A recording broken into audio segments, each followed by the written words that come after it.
உயர்வு பெற வேண்டும் பள்ளி கல்வி. மத்திய கல்வித்துறை அமைச்சகம் வெளியிட்டுள்ள 2023-24 ஆண்டிற்கான கல்வி ஆண்டறிக்கை பள்ளி கல்வியில் தமிழ்நாடு அடைந்திருக்கும் முன்னேற்றத்தை உணர்த்துகிறது. 1ஆம் வகுப்பு முதல் 8ஆம் வகுப்பு வரை தமிழ்நாட்டில் மாணவர்கள் இடைநிற்பதே இல்லை என்பது நிறைவு தரும் செய்தி. கொரோனாவுக்கு பிறகான புத்தியல்பு சூழலில் குழந்தைகளை மீட்டு பள்ளிக்கு கொண்டு வந்து இடைநிலை கல்வி வரை உறுதி செய்திருப்பது உண்மையில் பாராட்டத்தக்க சாதனை. ஆனால் 9, 10ஆம் வகுப்புகளில் 10.8% மாணவர்கள், 4.4% மாணவிகள் இடை நிற்கிறார்கள் என்ற செய்தி கவலைக்குரியது. 10 பருவத்தில் பள்ளியை விட்டு விலகுகிற பிள்ளைகள் தடம் மாறுவதற்கான வாய்ப்புகள் அதிகம். ஏற்கனவே தமிழகத்தில் குழந்தை திருமணங்கள் அதிகரித்து வரும் நிலையில் மாணவிகளின் இடைநிற்றல் மோசமான விளைவுகளை ஏற்படுத்தும். 1 கிலோமீட்டர் தூரத்துக்குள் ஒரு தொடக்கப்பள்ளி, 3 கிலோமீட்டருக்கு ஒரு நடுநிலை பள்ளி, 5 கிலோமீட்டருக்கு ஓர் உயர்நிலை பள்ளி, 7 கிலோமீட்டருக்கு ஒரு மேல்நிலை பள்ளி என இந்தியாவிலேயே மிக வலுவான கல்வி கட்டமைப்பை கொண்ட மாநிலம் தமிழ்நாடு. பிள்ளைகளை பள்ளிக்கு ஈர்க்க பல்வேறு திட்டங்கள் இங்கே செயல்படுத்தப்படுகின்றன. இந்த சூழலில் 100ல் 8 மாணவர்கள் உயர்நிலை கல்வியை விட்டு விலகுகிறார்கள் என்பது எச்சரிக்கை செய்தி.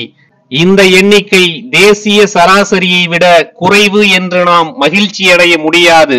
தமிழ்நாட்டில் 2758 ஓராசிரியர் பள்ளிகள் செயல்படுவதாக சொல்கிறது இந்த அறிக்கை. ஓராசிரியர் பள்ளி என்ற கட்டமைப்பே தவறானது. 1 முதல் 5ஆம் வகுப்பு வரை ஒரே ஆசிரியர் பாடம் நடத்த வேண்டும் என்பது கல்வி சூழலை மிகவும் பாதிக்கும். 80,586 மாணவர்கள் இத்தகைய ஓராசிரியர் பள்ளிகளில் படித்துக் கொண்டிருக்கிறார்கள். இந்த ஓராசிரியர் பள்ளிகளின் உள்கட்டமைப்பை மேம்படுத்தி மாணவர் சேர்க்கையை அதிகப்படுத்த வேண்டும். ஆசிரியர்களை கூடுதலாக நியமிக்க வேண்டும். இந்த ஆண்டு ஒரே ஒரு மாணவர் கூட சேராத பள்ளிகள் தமிழ்நாட்டில் 4% இருக்கின்றன. அந்த பள்ளிகளில் 889 ஆசிரியர்கள் பணிபுரிகிறார்கள்.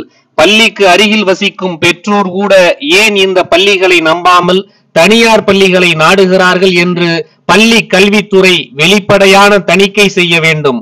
பள்ளி கல்வித்துறைக்கு 2024-25 நிதிநிலை அறிக்கையில் ரூபாய் 44,042 கோடியை ஒதுக்கியது தமிழக அரசு என்றாலும் நம்ம ஸ்கூல் பவுண்டேஷன் திட்டம், நம்ம ஊரு நம்ம பள்ளி திட்டம் என வெளியில் கையேந்தும் நிலையே இன்னும் இருக்கிறது.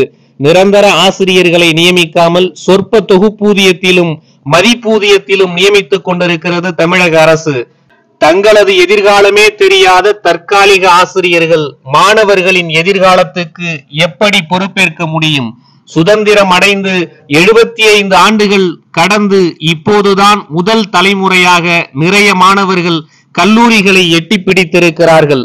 அதிலும் 100ல் 50 பேரின் கல்வி பள்ளியோடு முடிந்து விடுகிறது என்பது நமக்கு பெருமை இல்லை. எல்லோருக்கும் சம வாய்ப்பளித்து சமத்துவமான கல்வியை வழங்க வேண்டியது மாநில அரசின் கடமை. அந்த இலக்கை சிரமேற்கொண்டு இன்னும் அடுத்தடுத்த படிக்கட்டுகளில் தமிழக பள்ளி கல்வித்துறை ஏற வேண்டும்.